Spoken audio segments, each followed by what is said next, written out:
今天我一次性把宝马 N20 发动机的通病讲个透。如果你已经是宝马的车主，请耐心看完这条视频，因为看完之后啊，再厉害的老师傅都忽悠不到你。首先呢，我们就讲这个宝马 N20 的气门室盖，你开个8万公里之后啊，它就开始漏油。漏油了之后呢，你就换一个原厂的气门室盖，你再用个8至10万公里是没有任何问题的。同时呢，也建议大家不要去单独更换上面的垫子和所谓的铝合金的气门室盖，因为更换垫子管个3、5个月它又会漏，主要是因为盖子变形造成的漏油。铝合金的气门室盖啊，那完全就是一个坑，建议大家不要去踩，管不了多久它也是会漏。第二个漏油的部位呢，就是这个机滤底座，开到8万公里的时候，它就会开始漏油。处理漏油的时候，不要去换这样一个总成，你只需要换2个日本改进型的密封垫就可以解决这个问题了。再开个8万公里，没有任何问题。第三呢，就是 N20 发动机的油底壳很爱漏油，行驶到8万公里之后，它就会出现漏油的情况。如果漏油了怎么办呢？如果说油底壳没有变形的情况下，你就换一个垫子就可以解决问题了。如果说油底壳变形了呢，你就换一个油底壳总成，再管个8万公里以上也是没有任何问题的。也不要听别人说，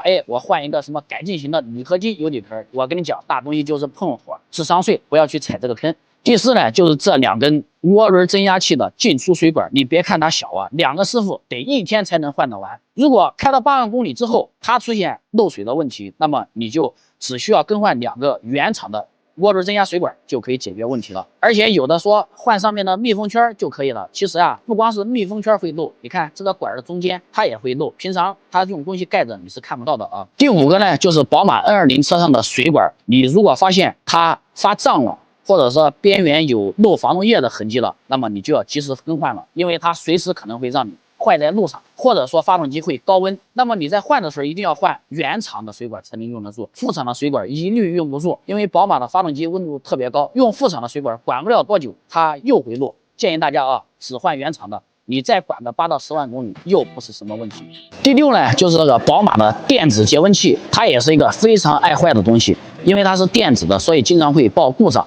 那么有什么现象呢？主要就是因为发动机你听到前面的风扇一直有嗡嗡转速非常高的时候，那么你检查一下，有可能就是这个电子节温器出现了问题啊。建议大家也是用原厂，或者你用一个马勒的也可以啊。第7呢，就是宝马 N20 车上的电子水泵，这个水泵呢开到个8至10万公里的时候，它就开始出问题了。当它出现问题的时候啊，就会卡滞，水就不循环，也会造成发动机高温。如果你发现不及时，发动机有可能就会损坏的风险。那么大家在解决这个问题的时候啊，一定要换一个原厂的水泵，你再管个上10万公里就不成问题。第8呢，就是这个防冻液的副水壶，它主要是用于存储防冻液。当你在行驶中啊，突然提示你冷却液液位过低，那么就是内部的一个传感器坏掉了，这也是它的一个通病。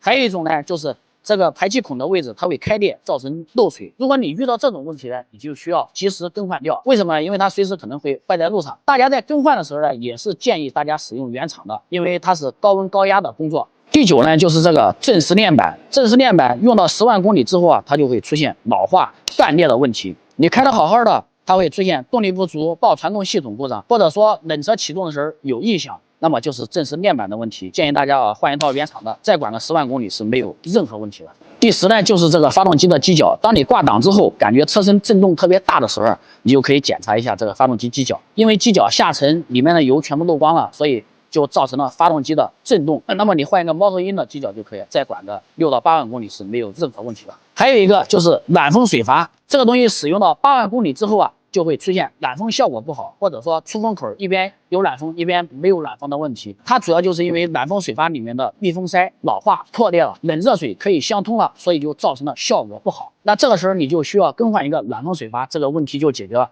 你可以选择原厂，也可以选择博士的。好了，这些就是宝马 N20 的通病。如果你也遇到其他的通病，可以在评论区跟冯工做一个探讨。